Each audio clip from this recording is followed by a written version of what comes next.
Hey, I'm Brandon, and today we're going to talk about Doctor Who. Now, for those of you that don't know, there are 11 Doctors in this series. But the latest three Doctors are Christopher Eccleston, David Tennant, and Matt Smith. These three Doctors do a phenomenal job throughout the series. They show multiple different accounts of ethos, pathos, and logos. So, let's get started. The Doctor is a very ethical person. He always follows through on his word. He is a very um, upright person, very honest. If he says something, he's going to do it. And when he can't follow through on that, it plays more towards the pathos side, creating more drama in the series, and mainly because he feels like he failed someone. He doesn't like to deviate from his word. For example, in one episode of Doctor Who, um, the Doctor gives the Daleks a chance to leave because the Daleks are plotting against planet Earth to destroy it. The Daleks refuse to take the Doctor's warning that he's going to blow up their entire armada of ships. And after they refuse the offer, the Doctor blows up their ships.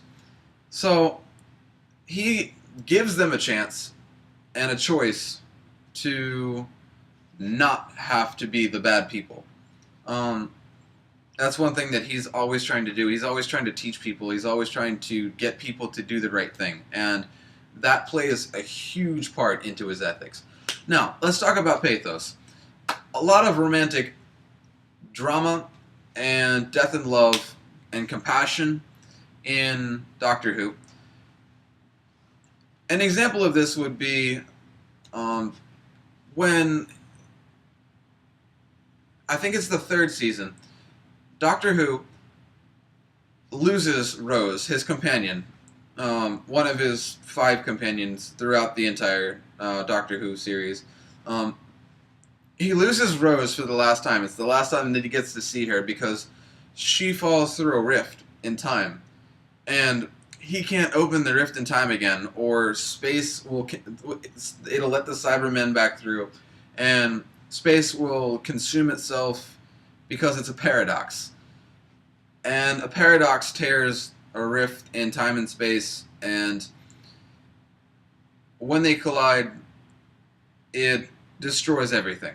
So, when he loses her for the last time, because she has to go through to the other side, he finally gets her a family. Her father died when she was a child, and in the opposite dimension, they don't.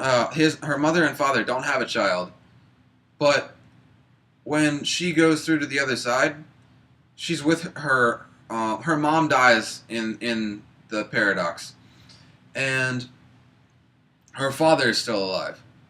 So they bring her mother from this universe into the next one. So now all 3 of them are together in the universe, and they're a whole family. And the Doctor orchestrated this.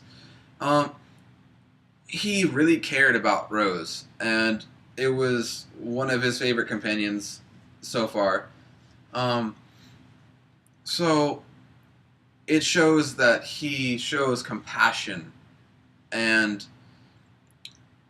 love for everyone, not just his companion Rose, but his entire family. They brought the family back together. So the Doctor likes to solve problems, and that is what the entire thing is about. When there was a time war, and he had to destroy his entire race. So, trying not to give away any spoilers, he destroyed his entire race, and one of the Daleks ended up living. He has to try to solve these problems because he is the last of his race. He is a Time Lord, and he could travel through space and time. And he has been at every single point in time that's ever existed. He is the savior of the universe. I don't know if um, they mentioned it a couple times. Um, However, he solves lots of problems, like when they have in the first episode there is an invasion of London, and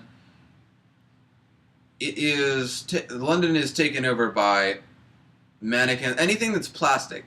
Um, it's a plastic consciousness that's living below the city, and it's broadcasting through a Ferris wheel in the city.